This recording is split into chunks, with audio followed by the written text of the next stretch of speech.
이어서 모닝와이드 3부가 방송됩니다.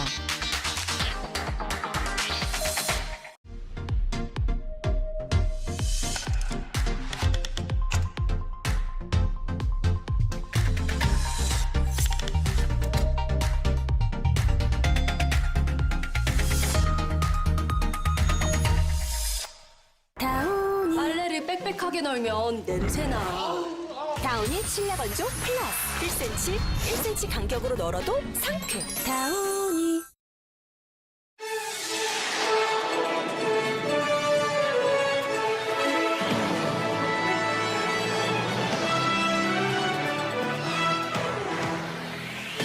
최근 의료용 마약 오남용 사례가 급증하고 있습니다. 의료용 마약을 투약한 후 운전을 해서 교통사고가 나거나 SNS를 통한 불법 유통이 이뤄지고 있는데요. 자세한 내용 빅데이터 이슈에서 짚어봤습니다.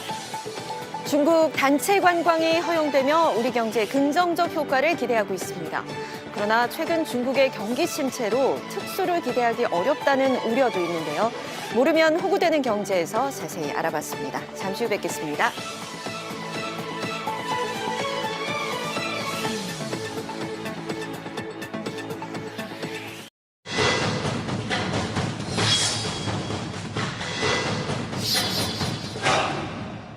평소 다니던 도심 공원으로 출근하던 중 참배를 당한 피해자가 끝내 숨졌습니다. 이 계속되는 흉악 범죄에 경찰은 특별 치안 활동까지 선포했지만 시민들의 불안감 커지고 있는 상황인데요. 자세한 내용 날에서 취재했습니다.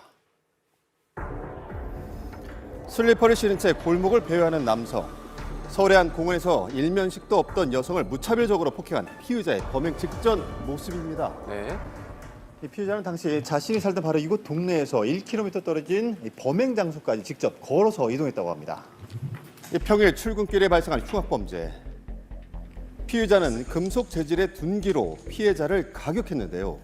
이후 공원 둘레길에서 20m가량 떨어진 곳으로 피해자를 끌고 갔습니다. 바로 이곳인데요. 이 범행 직후 곧바로 병원으로 이송된 피해자. 피의자는 시민의 신고로 현장에서 체포됐습니다.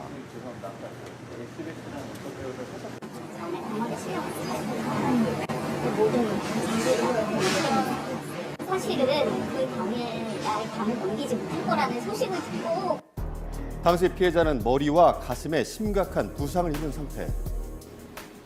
이 피해자는 의식 불명 상태로 바로 이곳 병원으로 옮겨져 치료를 받고 있었습니다만 사고 이틀 만에 결국 사망하고 말았습니다. 너무 안타깝네요. 이 경찰은 피의자의 강간 상해 혐의를 강간 살인으로 변경했는데요. 이 범행의 중대성을 인정 구속영장도 발부됐습니다. 사전에 너클 꼈던 거에 살해 의도 있으셨나요? 피의자의 성폭행 미수 진술이 가명 사유가 돼서는 안 된다고 말하는 유가족. 애초에 살해 의도는 명백했고 가장 범의 기본 원칙은 엄벌이라고 저는 생각합니다. 전문가는 살해 의도에 따라서 이후 형량에 영향을 미칠 것이라 말합니다. 처음부터 살인 의사가 있어서 강간 살인으로 갈 것인가 아니면 치사로 갈 것인가 이 두 가지가 쟁점이 될 것 같고 너클을 사용해서 상해한 부분이 살인의 고의가 있었냐 이걸 따질 것 같아요. 성폭력처벌법 9조 1항에 강간 살해가 되겠고 사형 또는 무기징역으로 처벌하게 돼 있는데 상해할 의사인데 죽었어. 사망에 이르게 됐어요. 10년 또는 무기징역. 이번 범행을 기존의 일반적 성범죄로 바라봐서는 안 된다고 말하는 전문가. 개인의 분노를 표출하면서 살해 의도를 가진 폭행이었다는 겁니다. 성범죄의 전형성에서 굉장히 벗어난 사건이다. 야심한 시간에 사람이 없을 때를 틈타가지고 아마도 적당한 폭력을 해서 상대를 제압한 뒤 결국 뭐 자신의 욕정을 해소하고는 도주하는 이런 형태가 성범죄의 전형적인 사례란 말이에요. 대낮에 너무 누구라도 목격할 수 있는 장소를 선택해서 끔찍한 치명상을 입힌 걸 보면 치명상을 입히는 게 목적이었지 성범죄가 애당초에 목적이 아니었을지도 모른다. 피의자가 범행 도구로 사용한 너클은 호신용품으로 널리 알려진 도구인데요. 이 범행 4개월 전부터 흉기를 미리 구매했다고 진술한 피의자. 자, 이 차량에서 내린 남성이 보행자를 향해서 둔기를 휘두릅니다. 수원에서 발생한 또 다른 너클 폭행 사건인데요. 안구만 38번을 꿰맸는데도 이제 시력 회복이 안 된다고 해서 올 12월에 제가 시각장애 판정을 받으려고 좀 정신과에서 지금 계속 수면제 지금 제가 좀 많이 불안해서 이제 사람 많은 곳에 가면은 가끔씩 제가 이제 숨을 못 쉬어가지고. 성인 남성인 피해자는 단 한 차례 가격에도 치아 손상과 안화골절로 현재 실명 위기인데요. 성신용품이라기보다는 이거는 주먹을 끼고 이렇게 어쨌든 누구라도 해야 할 수 있는 그런 무기잖아요. 전문가는 범행 도구인 너클이 치명상을 입힐 수 있다 입증될 경우 살해 의도로 판단될 수 있다고 말합니다. 잔혹한 범죄 수법 혹은 비난할 만한 동기 이러한 부분에서 너클을 사용해서 피해자를 계속 가격한 부분은 범행 수법 중에서도 잔혹한 범행 수법으로 판단이 돼서 이 양형에서 가중 요소로 작용할 것 같습니다. 그런데 영국에서는 너클 소지 자체가 불법이고요. 미국에서도 사용을 엄격하게 금지하고 있는데요. 사건 이후 주민의 발길이 끊겨서 한적해진 공원을 찾아가 봤습니다. 교육원수 받으려고 네, 그러니까 원래 그 둘레길이 이제 생태 그런 체험 같은 거 할 때 많이 가는 길이고. 피해자는 미리 공원을 방문해서 범행 장소에 CCTV가 없는 걸 알고 있었다는데요. 지금 이곳이 사건이 발생했던 둘레길 바로 입구인데요. 보시면 CCTV가 바로 앞에 설치가 되어 있습니다. 그러나 그러네요. 안쪽으로 들어가게 되면 CCTV가 없는 사각지대가 되는 겁니다. 이 범행 장소 인근엔 유아숲 체험장과 주민시설이 있었지만 이 CCTV는 출입구와 큰 길 단 8곳에만 설치돼 있습니다. 특별 치안 활동이 선포된 지 2주, 계속되는 흉악범죄, 시민들의 공포감은 커지고 있었는데요. 우리 집에서 많이 먹거든요. 동네다 보니까. 여기 주말에는 사람이 보통 많았는데 없어요, 어제부터. 이 범행 장소 인근은 우범 지역으로 순찰 구역이었지만 이곳에서 버젓이 사건이 발생한 것입니다. 여기가 우범지역이라면서요. 그러면 수사를 강화를 해야 하는 거 아니었을까? 범죄라는 것은 그런 곳에서만 발생하는 건 아니잖아요. 담당 구청은 범죄 전담팀 신설과 인공지능형 CCTV를 설치하겠다고 밝혔는데요. 자, 일상생활이 이루어지는 공간에서 발생한 이번 사건, 전문가는 체계적인 안전관리 대책을 강조하고 있습니다. 치안 시스템을 책임지는 사람들은 계속 범죄를 연구하고 범죄자의 생각을 미리 짐작하고 그리고는 온라인을 계속 모니터링하고 그래서 범죄가 어떤 양상으로 변화할지 이런 것들 예상하면서 이제 특별 치안 활동은 치안 활동대로 하는데 문제는 그 빈틈을 지자체의 안전을 도모하는 행정 시스템에서 한다면 더 도움이 될 것이다. 좀 더 촘촘해질 것이다. 또 한 명의 무고한 피해자가 발생했습니다. 매번 뒤늦게 마련되고 있는 대책 속 우리의 안전은 언제쯤 지켜질 수 있을까요?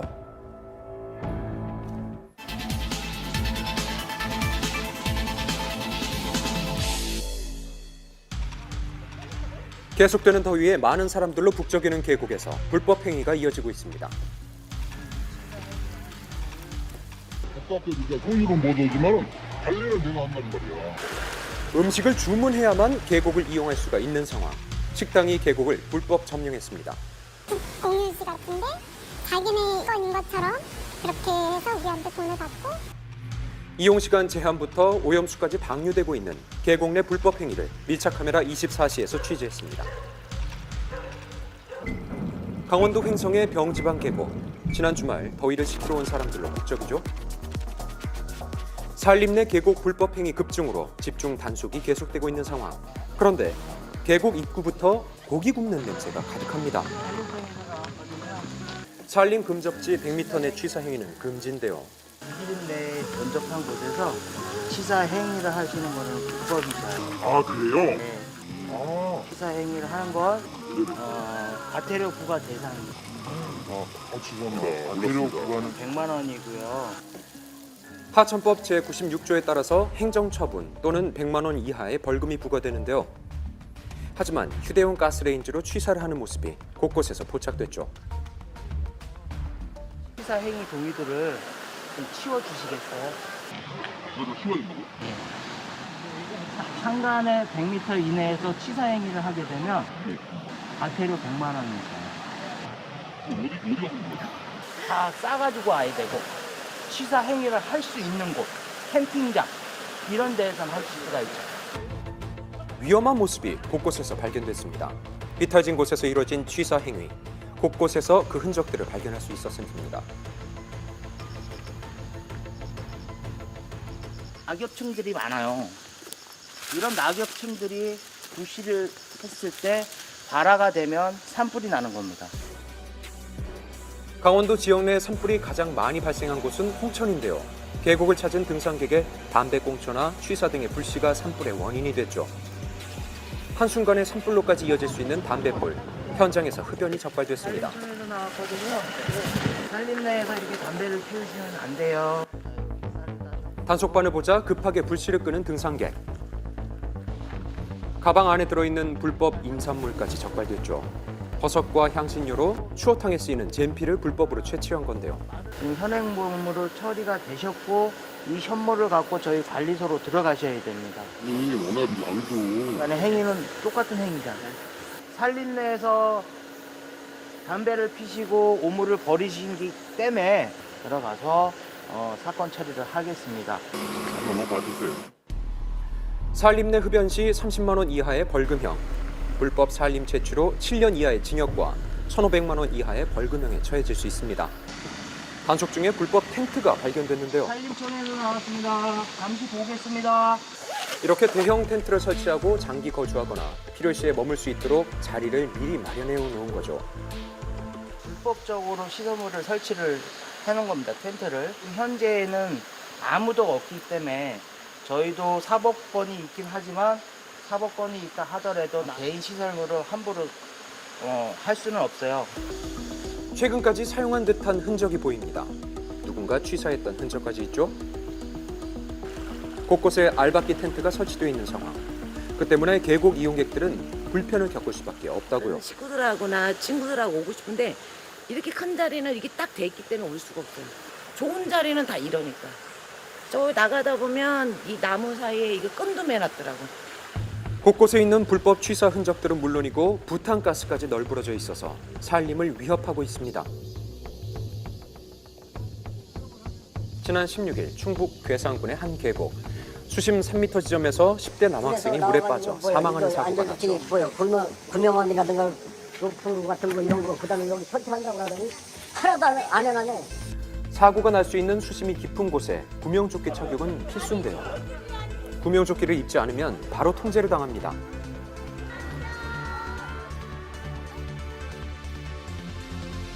올라오세요. 구명조끼 안 입으면 못 내려간다. 올라오세요. 돌이 미끄러서 넘어지면은 안 되니까 올라오세요. 곳곳에 불법 계곡 점령까지 계속됐습니다. 지난 주말 북한산 계곡. 주말 하루 평균 4,000명 정도가 찾아온다고요. 34도에 육박하는 폭염에 더위를 식히기 위해 도심 속 계곡을 찾은 사람들. 계곡 인근 식당들의 횡포가 이어지고 있습니다. 계곡만 오려면은 그냥 올 수 있는 거 아니냐 그랬더니 안 된다 그러더라고요. 계곡이 개인 거 아니잖아. 나갈 거지. 다른 통로로 계곡을 이용하지 못하도록 울타리는 물론이고 셀프 철조망까지 친 상황. 여기 다 이렇게 집을 거쳐서 와야 돼. 아무나 이용하는데 이 집을 거쳐서 와야 되니까. 어느 집을 거치든 자기 어느 집을 거치든 거쳐야 돼. 자신의 식당 앞에 계곡이 있다는 이유로 불법으로 점령한 거죠. 이거를 제가 개인적으로 국가 거니까 소유는 못하지만 관리는 내가 한단 말이야. 공유시 같은데 자기네 거인 것처럼 그렇게 해서 우리한테 돈을 받고 계곡을 즐기기 위해서는 식당을 이용할 수밖에 없는 상황. 입구 곳곳에 들어찬 가게들의 가격은 저렴하지 않습니다. 6명이서 19만 3천 원 나왔어요. 너무 비싸지 않나? 1인당 3만 2천 원 정도 나왔으니까. 그렇게 들어간 식당 보시죠. 닭 한 마리 가격이 최고 8만 5천 원까지 했습니다. 인근에 있는 또 다른 식당은 한 상 차림이 약 30만 원 정도. 닭 한 마리는 4인분이라고 하지만 얼핏 보기에도 부실해 보이죠? 계곡을 이용하기 위해서는 어쩔 수 없이 이런 것들을 사 먹어야 한다고요. 심지어 계곡물을 끌어와서 식당 안 수영장에 물을 채우기까지 합니다. 물이 어디서 내려오나요? 배수관을 통해서 물을 끌어와 식당 안에 물을 채우는 방식이었죠. 다른 가게도 상황은 별반 다르지 않은데요. 어린아이들이 놀 수 있는 전용 풀장은 물론이고 작은 분수대까지 있었습니다. 어디서? 지하수. 몇몇 곳은 계곡으로 호수가 연결돼서 물을 끌어다 쓰고 있는 상황. 지난 15일 초등학생 형제 2명이 급류에 떠내려가는 사고가 발생했는데요. 알면서도 수문을 열어서 사람이 2명이 빨려 들어갔는데 큰아이가 이제 발이 수로로 빨려 들어가서 못 나와갖고 익수한 상태에서 다리를 꺼내려고 남편이 이제 뛰어들었고, 계곡 옆 식당 시멘트 구조물을 만들고 계곡물을 가둬서 물놀이장으로 쓰다가 이렇게 사고가 터진 거죠. 경기도 양주의 계곡.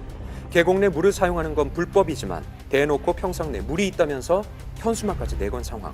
관리조차 제대로 이루어지지 않고 있습니다. 이게 몇 시까지 영업해요? 저희 9시까지. 9시까지. 식당 안에서 사용했던 물을 그대로 방류하기까지 하고 있는데요. 오염수 무단 방류는 불법이지만 아랑곳하지 않습니다. 이렇게 끊이지 않는 사고에도 근절되지 않는 계곡 내 불법 행위. 우리의 자연과 안전이 위협받고 있습니다.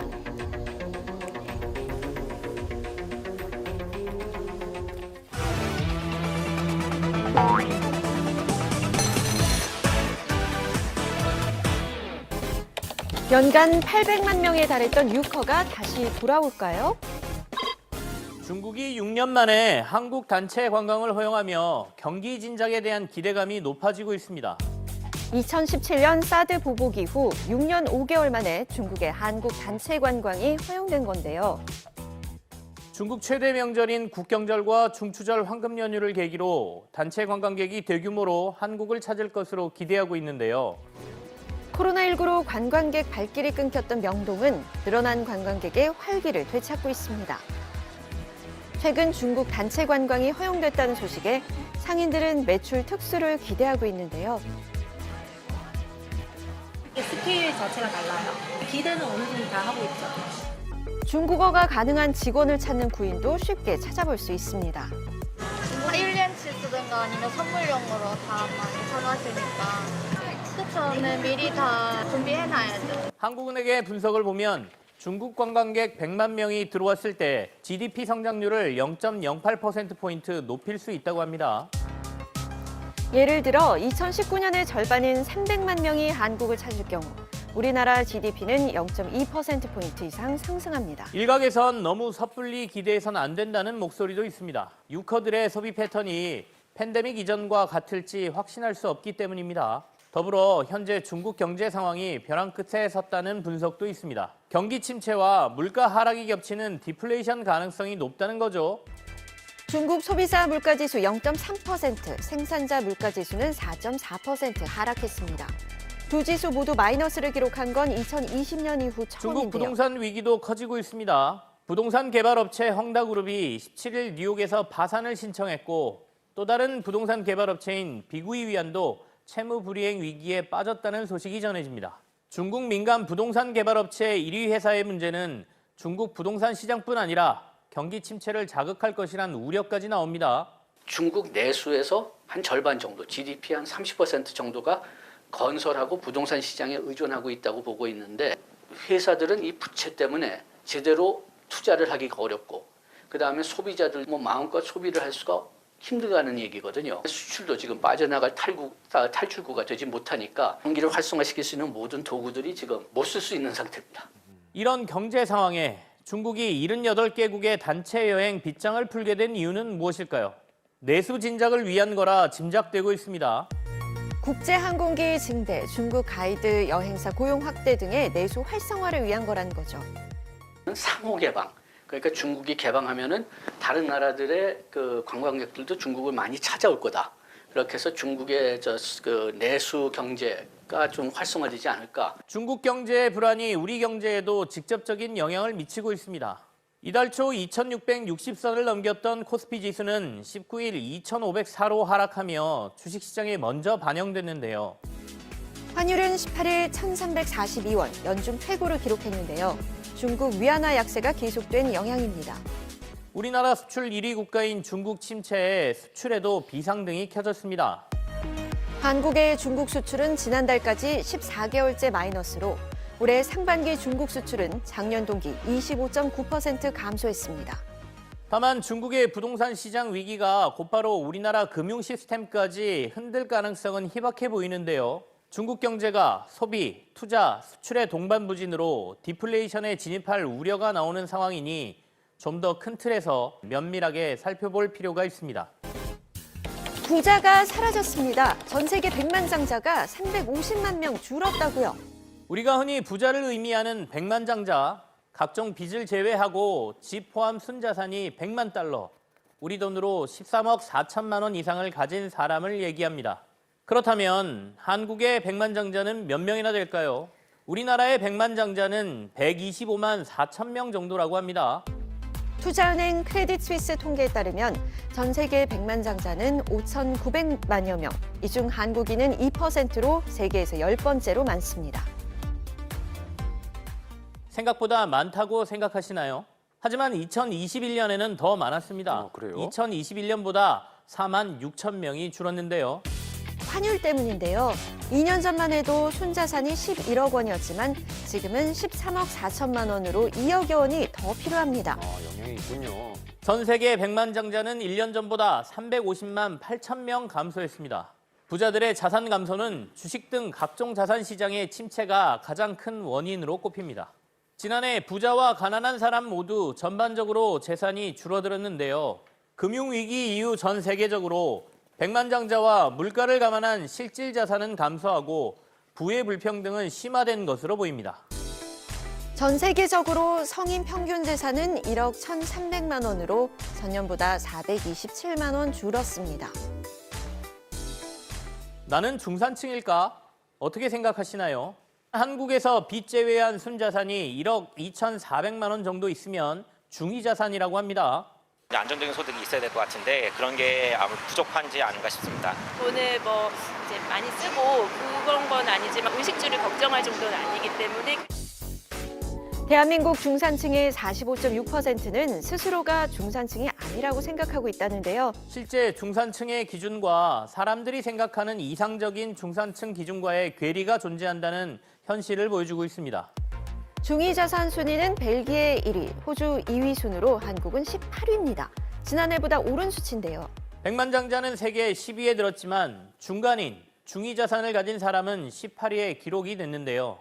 작년에 그 금리가 많이 올라가면서 부동산 거품이 터진다든지 주식 가격이 떨어지든지 근데 그 가치가 떨어지니까 백만장자의 숫자는 떨어지고 그런데 경기가 회복되면서 노동 수요가 다시 올랐으니까 그 노동 임금이 오를 수밖에 없죠. 그렇게 해서 중위소 소득은 올랐습니다. 경기 침체와 인플레이션으로 부자들의 자산이 감소했다고는 하지만 저소득층이 받는 영향에 비교할 바가 아닙니다. 여유 자금이 줄어든 것과 생계비가 사라지는 걸 비교할 수는 없으니까요. 벌써 명절 가격인가요? 고물가 공포가 이어지고 있습니다. 식탁 물가가 비상입니다. 올여름 잦은 집중호우와 폭염도 모자라 태풍까지 이어지면서 금 채소에 이어 과일 가격도 들썩이며 금과일이라 불리고 있습니다. 많이 올랐겠어요. 최근 화제가 된 사진, 수박 한 통에 4만 원이 넘는 가격에 너무 비싸다, 수박 사러 갔다 되돌아왔다는 댓글이 이어졌는데요. 수박의 평균 도매가는 32,000원, 한 달 전보다 무려 80%가 올랐습니다. 1년 전과 비교해도 30% 이상 상승한 건데요. 올라도 너무 많이 오른 과일, 비싼 과일값에 선뜻 구입하기 어렵습니다. 날이 더워서 먹었으면 좋겠는데 사이즈도 적어주고 가격도 오르고 사야 할지 말아야 될지 고민 중이에요. 과일이니 뭐 모든 게 물가가 비싸잖아요. 비싸가지고 많이 망설여져요. 사과와 배, 복숭아, 단감 생산량이 기상 악화로 농축산물 피해가 늘어나면서 재배 면적이 줄어들어 작황이 부진한 영향이 컸습니다. 이번 폭염과 태풍으로 여의도의 10배가 넘는 면적이 피해를 입었는데요. 특히 복숭아와 사과 피해가 컸습니다. 8월에서 9월에 나오는 핵과일이 최고 수준으로 치솟았는데요.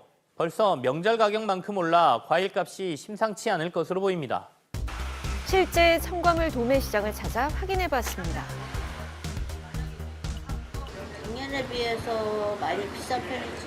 하여튼 3분의 1은 올랐다고 보시면 돼요. 네, 물건값이 비싸니까 물건들만 보고 다니시지 뭐. 지금 사과 10kg가 지금 10만 원, 11만 원. 사과도 비싸고. 5, 6만 원 해야 시세가 맞는 건데 작년 추석보다 많이 비싼 거죠.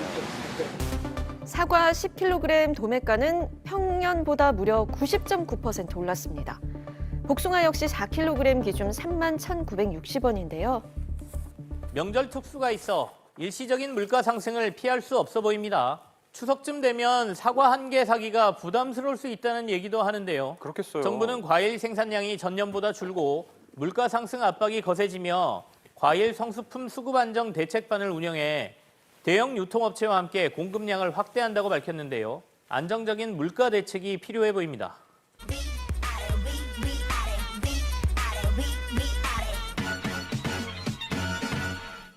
이번 주 업은 6주째 오른 기름값입니다. 국내 판매 휘발유와 경유 가격이 6주째 상승세를 이어갔습니다. 8월 셋째 주 리터당 휘발유 가격은 전주 대비 32.7원 오른 1,727.7원, 경유는 62.3원이 상승한 1,588.3원으로 집계됐습니다. 국제유가가 지속해서 강세를 보이고 있는 데다 원달러 환율도 올라 같은 가격이더라도 더 비싸게 원유를 사와야 하는 처지가 됐기 때문인데요. 이 같은 상황이 하반기 지속되면 정부의 물가 관리에도 비상이 걸릴 것으로 보입니다. 이번 주 다우는 점점 사라지는 현금 자동 인출기 ATM입니다. 언제부턴가 주변에서 ATM 찾기가 쉽지 않아졌습니다. 지난 6월 말 기준으로 시중 4대 은행의 ATM은 16,400여 대, 10년 전 3만 대가 넘었던 ATM 기기는 최근 2년 반 사이 3천여 대가 줄었고 최근 1년 사이에도 449대가 사라졌습니다. 모바일 뱅킹 등 온라인을 통한 금융거래가 일반화되면서 ATM 필요성도 줄고 이용도 그만큼 감소했기 때문인데요. 은행 입장에서도 ATM 한 대를 유지하는 데 연간 1,000만 원 정도의 비용을 써야 하니 운영 효율성 문제도 발생하는 거죠. 다만 모바일 활용에 익숙치 않거나 이런 효율성 문제로 은행 지점이 많지 않은 도서 지역 거주자들의 금융 소외 문제는 고려돼야 한다는 지적도 나옵니다. 네, 국제 휘발유 가격이 가파르게 상승하고 있어서 이번 주에 국내 가격도 함께 상승할 걸로 예상되는데요. 여기에 원달러 환율까지 상승세를 타고 있어서 석유 제품의 가격도 오를 전망입니다. 예, 정부는 유류세 인하를 10월 말까지 현재 탄력세율로 유지하기로 하고 국제 유가 동향을 살펴보고 추가 방침을 정하겠다고 밝혔습니다.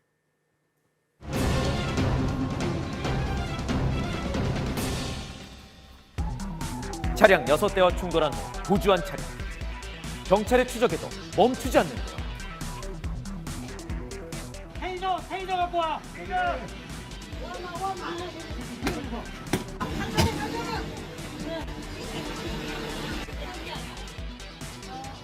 운전자는 식욕 억제제를 과다 복용한 상태였습니다. 46,541곳에서 이것을 처방하고 최근 1,946만 명, 총 1억여 건의 처방. 마약 중독자의 49.2%가 이것으로 약물을 처음 경험한 의료용 마약입니다. 지난 2일 갑자기 인도로 돌진한 차량. 이 사고로 길을 가던 20대 여성은 뇌사 상태에 빠졌습니다.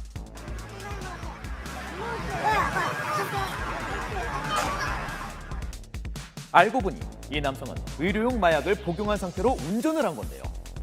열이 이 정도 박을 정도면 엄청 만취 상태일 거 아니에요? 만취하고 좀 다르더라고. 만취는 이렇게 휘청거리고 이런데 이 사람은 눈은 좀 풀려있긴 한데 감각이 좀 없는 느낌이 있었어요. 지난 금요일 특정범죄 가중처벌법상 위험운전치상, 도주치상 등의 혐의로 검찰에 송치되었습니다. 죄송합니다. 저 진심으로 사죄드리겠습니다. 죄송합니다. 빅데이터로 알아본 의료용 마약, 처방 악용, 약물운전, 향정신성 의약품 등의 단어가 등장합니다. 지난 2일 오후 8시 5분경 비틀거리며 병원을 나온 피의자. 운전을 한 지 5분 뒤 사고가 난 겁니다. 사고 난 당일 오전 10시경 이 남성의 병원으로 향하는 모습이 보입니다. 약 7시간 동안 마취제를 투약한 겁니다. 7시간이나요? 피해자는 운전자에게 약물을 처방한 의사를 고소했는데요. 제가 운전 자체가 여러 번 말을 했고 나갈 때 좀 많이 휘청거리기 때문에 제가 말을 했어요. 조금 쉬었다 가고 물도 마시고 가라. 전문가는 무분별하게 처방될 수 있는 의료용 마약 처방의 허점을 지적합니다. 지난 1년 동안 어느 정도 마약류를 사용했는지를 의사들이 확인할 수 있는 그 시스템이 없지는 않습니다. 마약류 의료 쇼핑 방지 정보망이라고 해서 마련되어 있는데 이거를 꼭 봐야 되는 의무가 있는 건 아닌 거죠. 제대로 확인을 하지 않고 의사들로서는 그런 오남용이 되는지를 모르고 처방이 되는 상황이 되고. 서초구의 한 도로, 인도를 향해 빠른 속도로 차 한 대가 돌진합니다. 가드레일과 부딪힌 후 가로수를 들이받고서야 멈추는 차량. 건너편에 거의 다 학원이라서. 어린 아이들하고 어린 애들하고 많이 있어요. 왜냐면 도서관이 있으니까. 운전자는 수면제로 쓰이는 졸피뎀을 먹고 운전했다고 진술했는데요.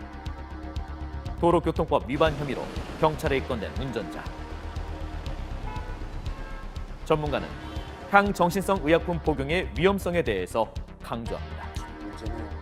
졸피뎀이라든지 혹은 케타민 혹은 식욕 억제제를 포함해서 많은 그 향정신성 마약류는 중추신경에 이제 작용을 해서 뇌의 어떤 정상적 기능을 좀 마비시키고 인지 능력 차이나 혹은 수면 상태, 정상적으로 운전을 할 수 없는 그런 상태를 일으키는 그 약물들이에요.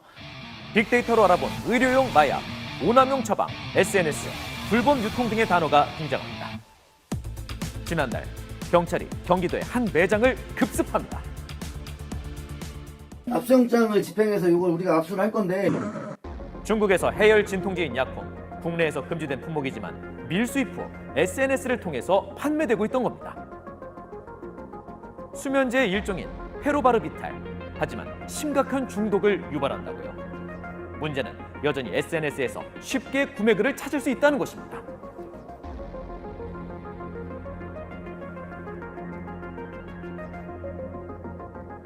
중국에서 통용되는 의약품이라고 하더라도 국내에서는 마약류로 분류되기 때문에 마약류 관리법 위반으로 처벌될 수가 있습니다.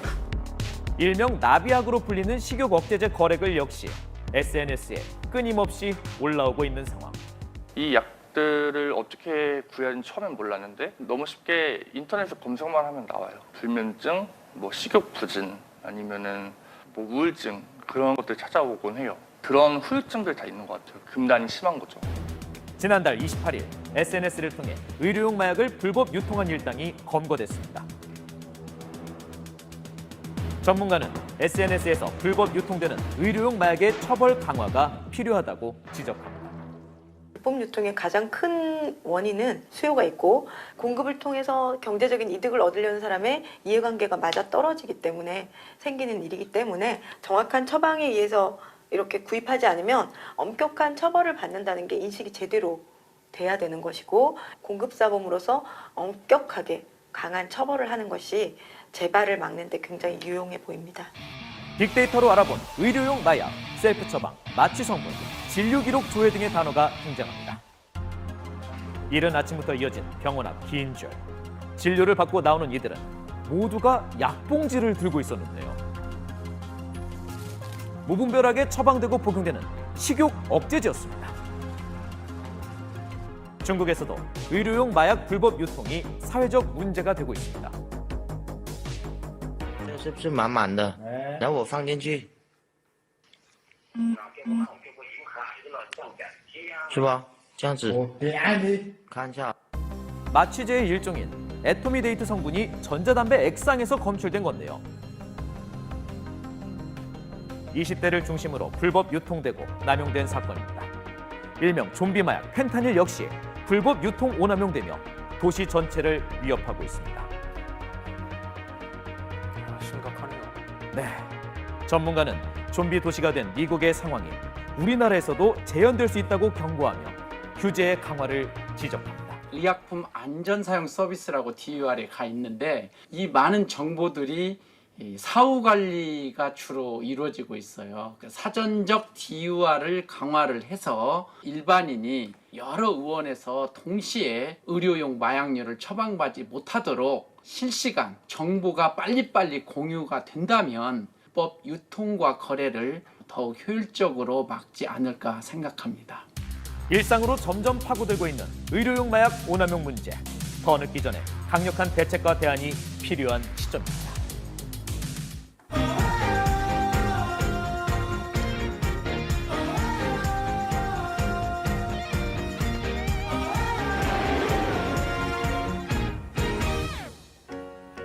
오늘 한 달 살기로 만나볼 여행지는 슬로베니아의 수도 루블리아냐입니다. 슬로베니아어로 사랑스럽다라는 뜻을 가진 루블리아냐는 예쁜 그림 같은 풍광을 자랑하는 낭만과 사랑의 도시인데요. 지금 바로 떠나보죠. 동유럽의 숨은 보석 슬로베니아. 그 중심에는 루블리아냐가 있습니다. 류블리아나에서 집을 구할 때는 두 가지 지역으로 나눌 수가 있는데요. 바로 센터 지역과 센터에 조금 떨어진 외곽 지역입니다. 센터 지역은 볼거리도 많고 놀거리도 많은 반면에 월세가 비싸지는데요. 지금 1,000유로를 훌쩍 넘어서 하나로는 거의 180만 원, 200만 원 정도인데요. 그래서 문영 씨의 선택은 센터와 10분 거리인 외곽에 있는 단독주택. 알프스 산맥 아래에서 즐기는 전원 생활이라니 정말 낭만적이죠. 와. 월세는 800유로 정도로 하나로는 약 100만 원 정도인데요. 나는 정말 굳이 시내 중심 아니면 못 살겠다 하시지 않는 이상은 외곽을 선택하시는 것을 추천드립니다. 그날 오후 프레쉐렌 광장에 가봤습니다. 시민들한테는 만남의 장소이자 관광객들에게는 여행이 시작되는 곳인데요. 늘 다양한 공연들이 펼쳐져서 언제 가도 활기가 넘치죠. 이 광장이 더욱 특별한 이유는요. 바로 슬로베니아의 국민적 영웅이라고 불리는 시인 프란츠 프레쉐렌 동상이 있기 때문인데요. 슬픈 눈으로 어딘가를 바라보고 있는 동상. 그의 시선을 쭉 따라가다 보면 한 여인의 조각상이 나옵니다. 그녀는 신분 차이 때문에 프레쉐렌이 평생 짝사랑할 수밖에 없었던 율리아였는데요. 사랑의 도시답게 곳곳에 사랑의 징표들이 가득합니다. 이곳은 광장의 또 다른 상징, 성 프란체스코 성당인데요. 핑크빛의 외관이 독특하죠. 로맨틱하고 아기자기했던 외관과는 달리 내부는 웅장하고 고풍스러운 분위기가 물씬 풍깁니다.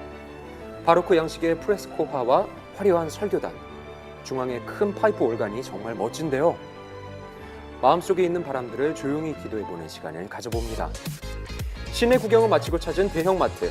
이곳의 생활 물가 어떨까요? 오늘은 주말이라서 사람이 진짜 많아요. 마트 풍경은 어느 나라나 비슷한데요. 가장 먼저 눈에 띈 건 신선한 과일들입니다. 어우, 맛있어 보이네요. 수박 1kg에 80%. 1,300원이요? 큼지막한 수박부터 망고와 아보카도까지 과일이 정말 저렴한데요. 깔끔하게 진열되어 있는 육류도 살펴보죠.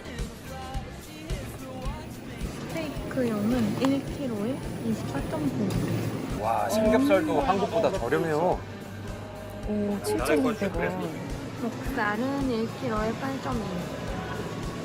여기는 와인 파는 곳이고. 와인도 저렴한가요? 있거든. 여기도 진짜 많죠. 놀라지 마세요. 와인은 한 병에 3,000원부터라니까 가볍게 즐기기에 부담이 없겠죠? 그리고 시내 어딜 가나 꼭 있다는 이 자판기. 여기서 아주 독특한 걸 판다고요. 기대감을 안고 동전을 넣어봤는데 나온 게 빈 유리병이네요. 네? 여러분 여기에서 이 유리병을 50센트 주고 받았고 바로 여기에서 뽑아보도록 하겠습니다. 옆 자판기에 다시 동전을 넣자 유리병에 담기는 가짜는 신선한 우유. 낙농업이 발달한 이곳만의 독특한 우유 자판기였습니다. 오, 이거 너무 좋은데요? 우유 자판기 있어서 오늘도 1리터를 뽑아왔답니다. 이곳을 찾는 관광객들에게는 아주 특별한 경험이 될 것 같은데요. 그 맛은 어떨까요? 와우. Creamy. It's creamy. 다음 날 문영 씨가 주말 나들이로 찾은 곳은 블레드섬. 푸른 호수와 중세풍의 마을의 성이 그림 같은 풍광을 자랑하는데요. 이 블레드섬을 제대로 즐기기 위해 탑승해야 한다는 보트. 물론 섬의 둘레길로 걸어도 좋지만 알프스의 빙하로 만들어진 블레드 호수를 그냥 지나치기는 좀 아쉬운데요.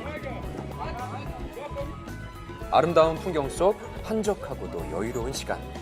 그런데 그때 블레드섬에 울려 퍼지는 비명소리. 아니 대체 무슨 일이죠?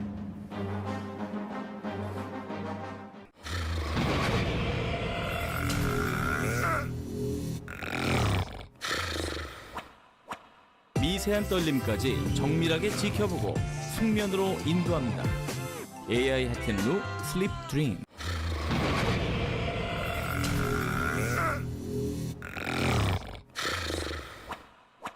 미세한 떨림까지 정밀하게 지켜보고 숙면으로 인도합니다. AI 핫텐루 슬립 드림. 오늘의 게스트는 오메가3 흡수율 메리트 있게 함량 꽉 GNM의 라이징 스타 RTG 오메가3 오 마이 GNM 하루 1000mg 잘 나가는 오메가3의 자격 GNM 돌코락스와 함께 굿모닝.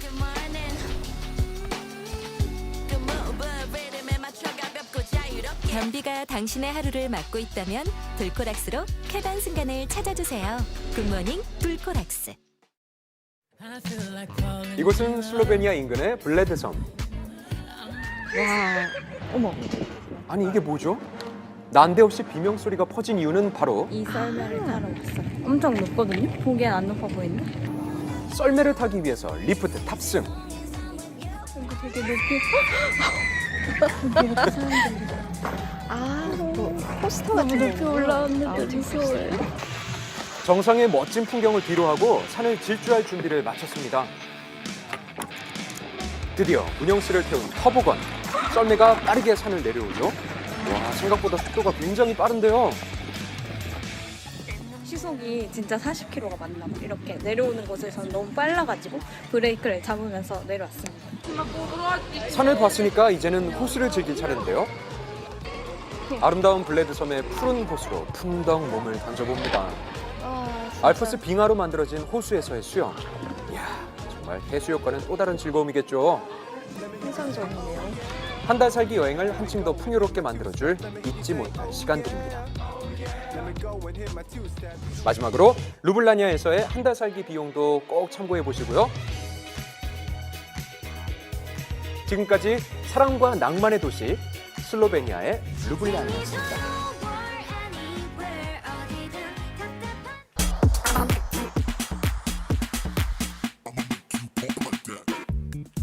SNS에서 화제가 된 영상. 뭐죠? 빨리 들어가기 전에 머리 들어간다. 됐다. 강릉 도심의 차량에서 발견된 이건 1.4m가 넘는 길이. 아니, 이게 뭔가요? 오, 바로 뱀이었습니다. 너무 놀랐겠어요. 서늘하고 습한 곳을 좋아하는 습성으로 하천 부근이나 산속에 주로 서식하는 뱀. 그런데 최근 2m가 넘는 구렁이부터 독이 있는 살무사까지 도심 곳곳에서 출몰하고 있는데요. 와, 살모사가. 길이가 정말 대단합니다. 한 2m 정도는 넘을 것 같습니다. 트랩을 설치하지 않고 되게 4월부터 10월까지 이제 제보 연락이 가장 많이 오는데요. 하루에 보편적으로 3통에서 4통 정도는 계속 오고 있습니다. 연일 폭염이 이어지며 예년 대비 도심의 뱀 출몰 신고가 2배 이상 늘었습니다. 더워서 얘네들도 나오는 건가요? 실제 뱀을 보았다는 댓글이 이어졌는데요. 지난 9일 2시간 동안 정전됐다는 천안의 한 아파트 단지를 찾아가 봤습니다. 제가 일어났는데 불도 안 켜지고 냉장고도 다 닫아가지고 조금 놀랐어요. 33도가 넘는 폭염에 900여 가구가 정전 피해를 입었는데요. 갑자기 그냥 당황스러워가지고 왜냐면은 냉장고에도 이것저것 상할 염려도 있고 에어컨도 나가고 해서 많이 걱정됐습니다요. 그런데 놀라운 것은 정전의 원인입니다. 갑자기 뱀들이 전무상대에 올라가지고선 그 전기를 건드리는 바람에 정전이 났다고. 뱀이 가로수 나뭇가지를 타고 올라온 뱀이 22,900볼트의 고압선으로 넘어오며 합선을 일으킨 겁니다. 뱀이 보통 수직 이동을 한다고 알려져 있거든요. 그런 전시주나 그런 전기 관련 그 시설에 자기도 모르게 어쨌든 모르게 되면서 잘못 건드리게 되는 경우가 황당하네요. 있는 것 같습니다. 네, 이곳뿐만이 아니었습니다. 폭염 속 고양, 나주, 평창 등 도심에서 뱀으로 인해 정전되는 일이 속출하고 있었습니다. 이렇다 보니 주민들에게 뱀주의보가 내려졌다고요? 하천변이나 뭐 공원 인근 주택가 등에서 그 뱀이 출현한다고 신고 들어옵니다. 소방청에 따르면 뱀 신고 출동 건수는 6월에만 2천여 건으로 지난 여름에 비해서 2배가량 늘어났다고 하는데요. 그렇다면 도심 속 뱀이 출몰하는 이유는 대체 무엇일까요? 아파트 주변에 특히 뭐 음식물 쓰레기나 이런 거에서 뱀의 주 먹이인 설치류, 먹이원을 쉽게 얻을 수 있는 장소이기도 해서 요즘에는 녹지 조성이라든지 조경이 잘 돼 있잖아요. 은닉하기 적합한 그런 환경이 있기 때문에 뱀이 나타난다는 도심의 한 아파트. 실제로 최근 아파트에서 뱀이 자주 출몰해 포획을 요청하는 일이 늘었다고요. 하루 평균 몇 통이나 이런 연락을 받으세요? 보통 한 5통 전후로 전화 꽤 많이 오네요. 아파트에서도 연락이 많이 와요. 그 환경 자체가 친환경이다 보니까 뱀들이 많이 살기 좋은 환경을 만들어놨기 때문에 많이 나와요. 아파트 단지 내 나무가 많은 산책로나 습한 곳을 살피는데요. 틈들이 있으면 이 밑으로 들어가서 서식할 가능성이 높아요. 변온 동물인 뱀의 특성상 이런 곳을 찾는다고요. 우선은 먹이 활동 때문에 우선은 나오겠죠. 네, 먹이 활동 하러 이제 내려왔다가 여기 이제 균열이나 이런 데 이제 자기가 이제 자리 잡을 때 있으면 그쪽에서 이제 자기 이제 공간을 만드는 거죠. 30일이나 이어진 장마에 굶주려 먹을 걸 찾아 도심까지 내려온 뱀. 포획을 위해서 먹이를 이용합니다. 뱀을 유인할 수 있는 이제 트랩입니다. 미리 봐두었던 뱀이 나올 법한 장소 곳곳에 포획틀을 설치하는데요. 폭염 속 상대적으로 적당한 습도와 기온을 갖춘 환경인 도심으로 모여든 뱀은 주민의 안전까지 위협하고 있습니다. 우선은 여기에서 이제 뱀이 이제 많이 보인다고 해서 이제 요청이 들어왔고요. 여기 이제 서식할까 봤더니 이쪽 밑에 이제 서식하기가 딱 좋더라고요. 그래서 우선 여기다 이제 설치를 해놨어요.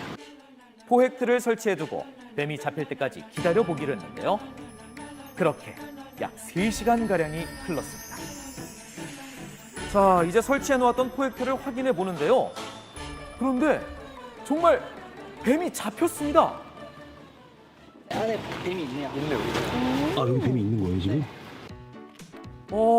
이렇게 뱀이 자주 발견되는 건 도심 생태계가 회복되고 천적인 멧돼지가 급감하며 개체수가 늘어났기 때문이라고요. 한 마리가 아니네요. 보통 많이 잡힐 때는 한 4-5마리까지 잡히죠. 이제 쥐가 많기 때문에 쥐잡이 뱀이라고 해가지고 이제 석화사예요. 네. 네, 석화사를 잡을 때는 보통 이제 쥐를 이용해가지고 잡고 안에는 이제 능사라고 해가지고 그 뱀을 잡아먹는 또 뱀이 있어요. 빨갛게 생긴. 네, 그런 애들도 이제 잡히네요. 뱀을 잡아먹는다는 능구렁이부터 석화사, 일명 말뱀까지 그 종류도 다양합니다. 이렇게 도심 속에 출몰해 잡힌 뱀은 야생동물 보호 및 관리에 따라 살처분 하지 않고 방생하는데요. 뱀의 출몰로 애완견 등의 뱀물림 신고가 이어지고 있는 상황. 뱀을 목격하면 어떻게 해야 할까요? 뱀은 저희가 공격하지 않는 이상 얘네들이 저희를 공격하지 않아요. 저희가 다가갔을 때 입질을 하거나 그러지 가만히 놔두면 알아서 이제 자기 갈 길 가고 있습니다. 부시는 게 가장 좋고. 뱀을 발견하게 될 경우 그 죽이거나 막대기 등을 이용해 내쫓으려고 하지 말고 그 즉시 119에 신고해 주시면 됩니다. 뱀에 물리면 즉시 119에 신고한 후 물린 부위를 심장보다 낮은 위치에 오도록 하고 그 부위 위쪽에 끈이나 스카프로 묶으시고 독이 빨리 퍼질 수 있기 때문에 119 구급대원 도착 전까지 움직임을 최소화해야 합니다. 뱀물림 상처 부위에 얼음을 직접 대는 등의 행위는 오히려 상처 손상을 가중시킬 수 있다고 하니 유의하시길 바랍니다. 네, 안녕하세요. 반갑습니다. 아, 짱이다! 기신. 와, 신기하다. 내 나이 또래 배우 중에 박연진 할 수 있는 배우 있어? 오. 보시세요? 좀 보세요. 자기 좋아요?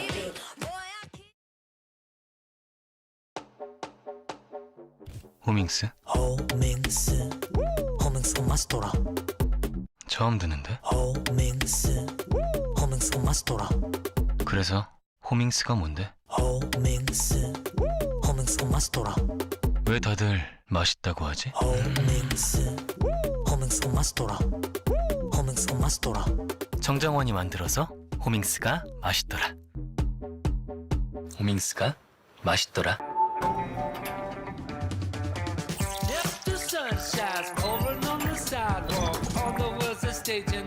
129층 부탁해. Elevate your days. 현대 엘리베이터. 폭염이 계속되고 있습니다. 네. 오늘도 전국 대부분 지역의 낮 기온이 33도 안팎까지 오르면서 무더위가 이어지겠는데요. 습도가 높아서 체감 온도는 더 높겠습니다. 네, 대기가 불안정해서 서울을 비롯한 대부분 내륙 지방에서 5에서 60mm 정도의 소나기가 올 텐데요. 오늘 외출하실 때 꼭 참고하시기 바랍니다. 즐거운 하루 보내시고요. 저희는 내일 아침에 다시 인사드릴게요. 고맙습니다.